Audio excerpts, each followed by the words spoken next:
Professor Singh के पास आऊंगी। Professor Singh, और इसीलिए मैं क्वेश्चन मार्क भी लगाया है क्योंकि और भड़ास को कोट किया है कि भाई भड़ास में एक सोशल मीडिया पोस्ट के हवाले से ये खबर आई है।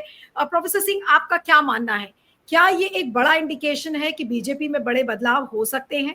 क्या आप इसको अदानी के प्रकरण से भी जोड़ेंगे, क्योंकि अदानी ने भी रिजाइन किया है? अब पॉलिटिक्स में क्या होता है, पॉलिटिक्स में सब वी ऑल जॉइन डॉट्स, और उसी तरीके से जॉइनिंग डॉट्स को अगर आप देखें तो पहले धनखड़ का इस्तीफा, फिर अब अदानी का इस्तीफा, और अब इस तरीके की जो खबरें आ रही हैं, तो क्या आपको इसमें कोई लिंक नजर आता है? ये जो खबर अब छपी है कि भाई अमित शाह होंगे अगले प्रधानमंत्री। देखिए, पहली बात तो ये है कि आपने धनखड़ साहब की बात की, अदानी साहब की बात कर रहे हैं। मोदी न धनखड़ है न अदानी। पहली बात को ये ध्यान रखने की जरूरत है। मोदी सत्ता के इतने भूखे हैं, वो सत्ता से हटने वाले नहीं। या तो हटा दिए जाए, लेकिन हटाएगा कौन, ये भी एक सवाल है। एक मौका था एनडीए के पास, क्योंकि उस समय जिस हंग पार्लियामेंट की बात की जा रही है लोकसभा की, वो हंग ही तो था भाई। बीजेपी के पास मात्र 240 आए, तो बाकी एनडीए पार्टनर तो इधर से उधर जाते रहते हैं। तो ऐसी स्थिति में वो हंग स्थिति थी, लेकिन उन्होंने बहुत चालाकी से जो एनडीए की संसदीय दल की मीटिंग बुला करके, और भारतीय जनता पार्टी के संसदीय दल की मीटिंग नहीं बुलाई, और अपने को नेता घोषित करके प्रधानमंत्री तीसरी बार बन बैठे। अब देखिए, आप कह रहे हैं कि 75 साल की उम्र, देखिए 75 साल का ये जो भी मार्गदर्शक मंडल वाला ये कॉन्सेप्ट लाया इन लोगों ने, वो इसीलिए तो लाया था कि मोदी जी सुरक्षित रहें। आडवाणी जी, जसवंत सिंह, या तमाम जो लोग हैं, मुरली मनोहर जोशी, उनको उन कांटों को दूर कर दिया गया ताकि ये सुरक्षित रहे। लेकिन ये कोई सैद्धांतिक पोजीशन नहीं था कि 75 साल के बाद कोई भी प्रधानमंत्री नहीं रहेंगे। ये भारतीय जनता पार्टी ने कोई फैसला नहीं किया।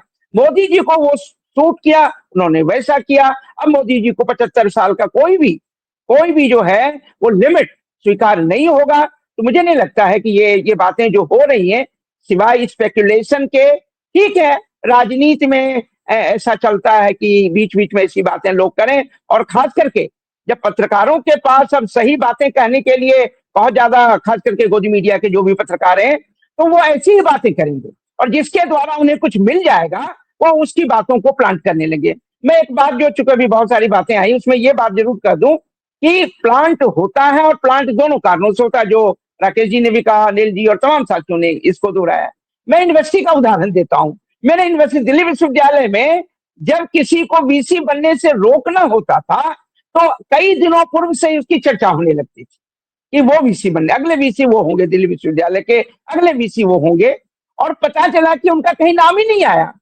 आखिरकार वो कहीं नहीं है। क्यों? उनके विषय में इतनी खबरें फैला दी जाती थी, झूठ सही, वो ऐसे थे, ताकि लोगों को समझ में आ जाए कि इनमें इतनी कमियां हैं।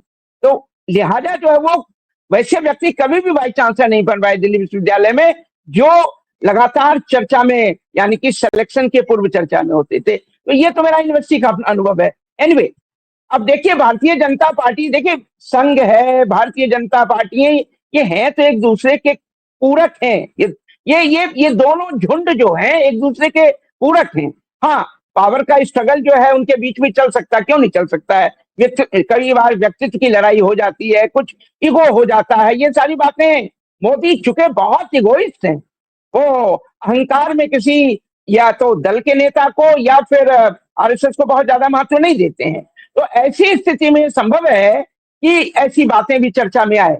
हाँ, एक बात मैं ये विश्वास पूर्वक कह सकता हूं कि यदि मोदी का अकेले बस चले, तो अपने इस्तीफा कह लें या उसके बाद जो भी संभावना बने, वो अमित शाह को ही प्रधानमंत्री बनाना चाहेंगे। क्योंकि वो सारे राज, जब वो मुख्यमंत्री थे तब भी इन्हीं के पास उनके राज थे, जिसकी लगातार आप देखिए चर्चा भी होती रहती है। कई लोग, सुब्रमण्यम स्वामी वगैरह, खुल करके बहुत सारी बातें करते हैं। इसका मतलब है कि राज तो उन्हीं के पास है। तो अगर राज उनके पास है, तो किसी और को बनाने का मोदी जी सोच भी नहीं सकते हैं, खतरा भी नहीं उठा सकते हैं।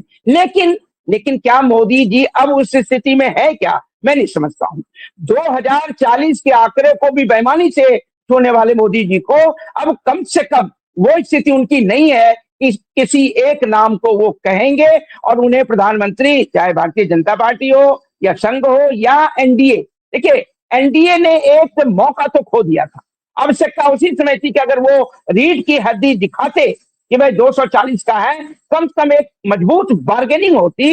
ये भी उस समय संभावना बनी थी कि शायद एनडीए कहे कि नहीं, अब जो है मोदी को हम स्वीकार नहीं करेंगे, कोई अन्य नाम भारतीय जनता पार्टी ले आए। लेकिन ये मौका जो खो दिया, क्योंकि आप जानते हैं कि ये षड्यंत्र के द्वारा तमाम नेताओं के उन कमियों को जो है अपनी मुट्ठी में रखते हैं और उसके द्वारा ब्लैकमेलिंग उनको करते हैं कि देख लो, अगर ऐसा करोगे तो सोच लेना। तो चाहे नायडू हो, नीतीश कुमार की तो वैसे भी बहुत मानसिक दिवालियेपन की स्थिति है। नायडू अब जानिए जो रोते थे जब वो गिरफ्तार हुए, किस प्रकार की बातें की, लेकिन निस्संदेह जो है वो कहीं ना कहीं जो है उस समय ब्लैकमेल हो गए और उन्होंने बहुत ही आसानी से जो है मोदी को तीसरी बार प्रधानमंत्री स्वीकार कर लिया। जो मांग थी, जो ये नीतीश जो है वो स्पेशल स्टेटस की मांग कर रहे थे, वो सारी बातें कहाँ गई? तो ये सारी बातें ध्यान रखने की जरूरत है। मुझे लगता है कि इस तरह की बातें जो हो रही हैं, वो खबरें, क्योंकि भाई मीडिया को भी तो कुछ चाहिए, ये बातें वो फैलाते हैं और इस तरह से प्लांट वाली बात आ ही रही है। मुझे लगता है कि मोदी जी इस्तीफा देने वाले नहीं है, क्योंकि उन्हें सत्ता की भूख भी है और सत्ता में रह करके जो सुख भोग रहे हैं वो कहाँ मिलेगा। भारतीयों को वो कहते हैं कि विदेशी चीजों का जो है वो इस्तेमाल ना करें, लेकिन ऊपर से नीचे तक आकंठ विदेशी चीजों में डूबे रहते हैं। तो ऐसी विदेशों का दौरा करते रहते हैं। फिर देखिए इंग्लैंड, सॉरी, चाइना वगैरह जाने का उन्होंने एससीसीओ में और जो भी है वो प्लान फिर वो उन्होंने कर लिया।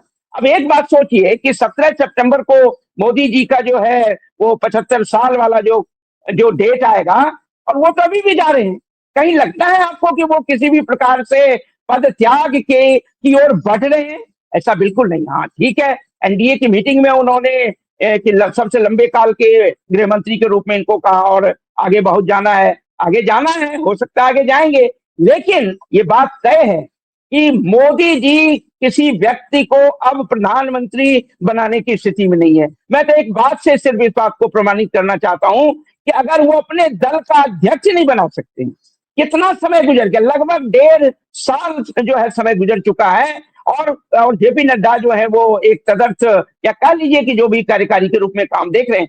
तो जो व्यक्ति अपने दल का अध्यक्ष नहीं बना सकता, वो प्रधानमंत्री क्या बना लेगा? हाँ, वो प्रधानमंत्री बना रहेगा। क्यों बना रहेगा? कुछ तमाम प्रकार के मैनिपुलेशन करने की वो क्षमता उनमें विद्यमान है, झूठ बोलने में वो पारंगत है। तमाम जो है गवर्नमेंट एजेंसीज और सरकारी संस्थाओं को वो किस प्रकार से यानी कि दुरुपयोग उसका कर सकते हैं, वो सारी कुशलता उनके पास है। और इन तमाम कुशलताओं में अमित शाह उनके संगी हैं, उनके साथी हैं, उनके बिल्कुल उनके जो हैं।